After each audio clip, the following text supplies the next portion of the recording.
wa Sanga Media TZ au Sanga Media Tanzania. Pembeni yangu niko na Mheshimiwa Jerry William Silaa, lakini leo hii nimependezwa zaidi kwa sababu ameweza kufika katika maeneo ya Kinyamwezi. Na mimi nikiwa ni miongoni mwa vijana au wakazi katika maeneo ya Kinyamwezi. Mheshimiwa Jerry, karibu sana katika maeneo ya Kinyamwezi, na mimi ni miongoni mwa vijana ambao ni wakazi katika maeneo haya. Lakini changamoto zetu mbalimbali ambazo zinapatikana katika mitaa yetu ni pamoja na barabara za ndani. Mfano, tuna barabara ambayo inaanzia maeneo ya Kinyamwezi, inaenda Viwege, inaenda kutokea maeneo ya Majoe. Naweza kuambia sasa wananchi wa Kinyamwezi kwenda kuwasaidia waweze kupata ile barabara angalau hata kwa alama, kwa sababu ni barabara ambayo ina changamoto nyingi sana miongo kadhaa sana iliyopita.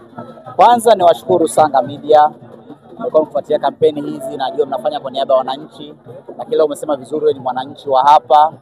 Kuna barabara ya Kinyamwezi inaenda Viwege. Niseme wazi kwamba kwenye mradi wa DMDP awamu ya pili, barabara ya Pugu, Majoe, Viwege, njia 4 mpaka Mbondole kilomita 12.6, Dr. Samia anaenda kutandaza lami.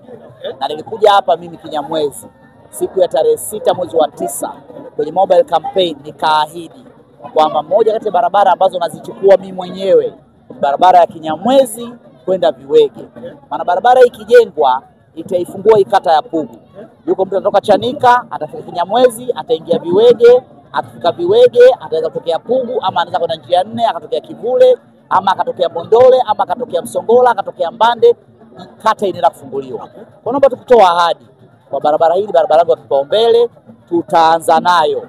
Kuna barabara za DMDP kama nilivyosema, kuna barabara za TARURA, kuna barabara ambazo zinajengwa kwa pesa za ndani za halmashauri, na kuna barabara ambazo kwa maarufu ni hela za TARURA zinaitwa hela za mfuko wa jimbo. Kwa mbunge anakuwa na sauti kwenye barabara hizo.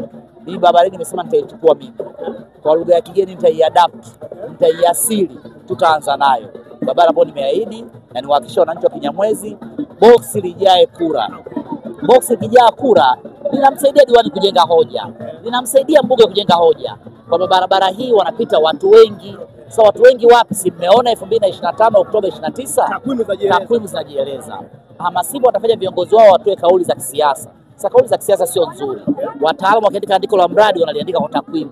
Na takwimu nzuri pamoja, kuna sensa ya watu na makazi ya 2022, lakini ukijitokeza pia kura 2025 na yenyewe ni moja kati ya takwimu. Kwa nitoe tu ahadi ya barabara hii tuifanyia kazi, na wananchi wajitokeze kwa wingi kama tulivyotoa wito hapa, wasiingie woga, wasitishwe na mtu, nchi iko salama, vyombo vya usalama viko salama, wajitokeze wakapige.